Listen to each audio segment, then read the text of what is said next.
Kami akan mengupdate informasi dari mancanegara untuk Anda, Saudara. Israel terus menggempur Gaza, Palestina.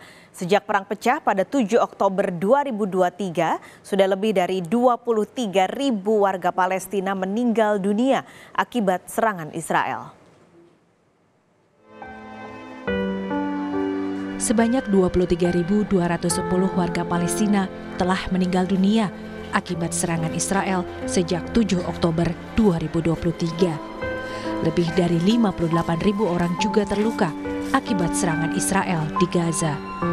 Kementerian Kesehatan Gaza menyatakan dalam 24 jam terakhir setidaknya ada 249 warga yang tewas dan 510 orang terluka akibat serangan Israel.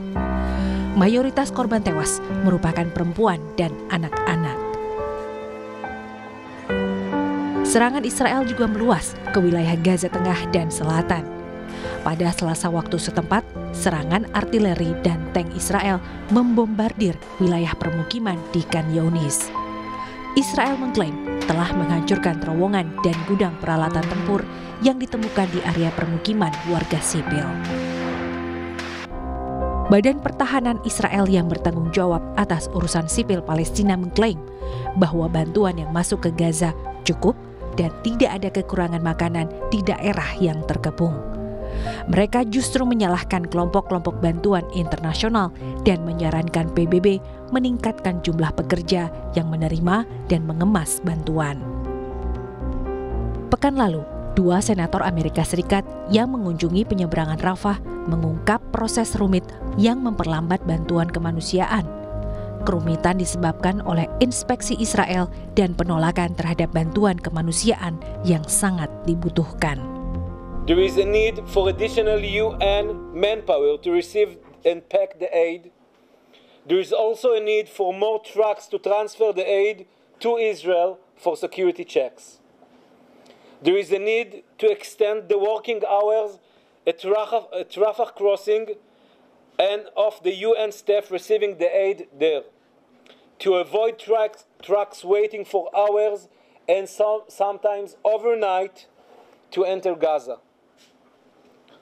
Those are trucks that have already undergone security checks by Israel.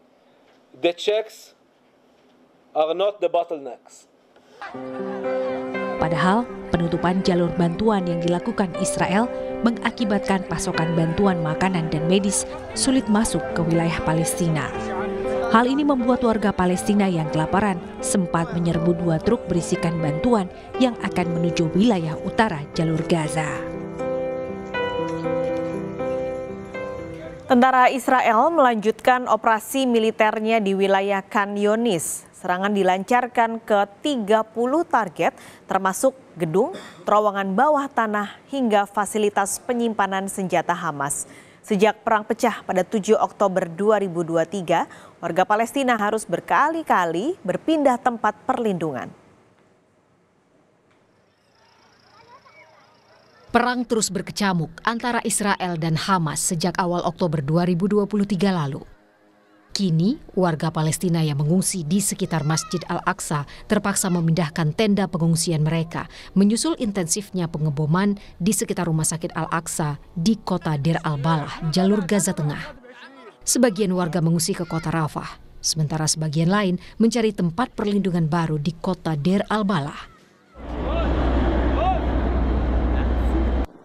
Sejak perang pecah 7 Oktober 2023, warga Palestina harus berkali-kali berpindah tempat perlindungan. Direktur Medis Rumah Sakit Al-Aqsa mengimbau petugas medis untuk tetap menjaga fasilitas tetap beroperasi. Al-Aqsa adalah satu-satunya rumah sakit yang beroperasi di wilayah tengah Gaza meski telah kehilangan 70% stafnya. Saat ini, rumah sakit di Khan Younis dipenuhi korban akibat rentetan serangan roket militer Israel. Rentetan serangan roket Israel membombardir wilayah Khan Younis di Gaza. Korban dari warga Palestina pun terus berjatuhan. Dilaporkan, saat ini korban menembus lebih dari 23.000 orang meninggal dunia dan 58.000 orang mengalami luka-luka. Sementara militer Israel merilis video pada Senin waktu setempat. Dalam video terlihat tentara Israel melanjutkan operasi militernya di wilayah Khan Younis. Serangan dilancarkan ke 30 target termasuk gedung, terowongan bawah tanah, hingga fasilitas penyimpanan senjata Hamas.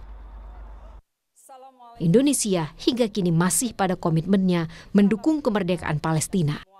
Dalam pernyataan pers tahunan Menteri Luar Negeri yang diadakan di Gedung Merdeka, Bandung, Menlu menyebut Dewan Keamanan PBB tidak mampu menghentikan genosida yang berlangsung di Gaza. Menurut Menlu, Indonesia masih mempunyai utang yang belum dibayar, yakni kemerdekaan Palestina. Berbekal spirit KAA ini pula, Indonesia secara konsisten berdiri tegak bersama bangsa Palestina, memperjuangkan hak-haknya, serta melawan kekejaman dan penjajahan Israel.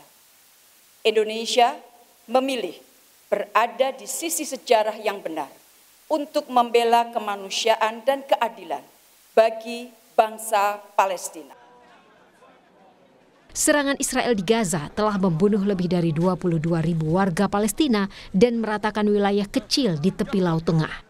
Sejak perang dimulai Oktober 2023, Israel melarang masuknya sejumlah kebutuhan pokok seperti makanan, air, bahkan obat-obatan ke Gaza. Hanya bantuan dari PBB yang bisa masuk untuk para pengungsi di Gaza yang jumlahnya jauh di bawah kebutuhan wilayah itu.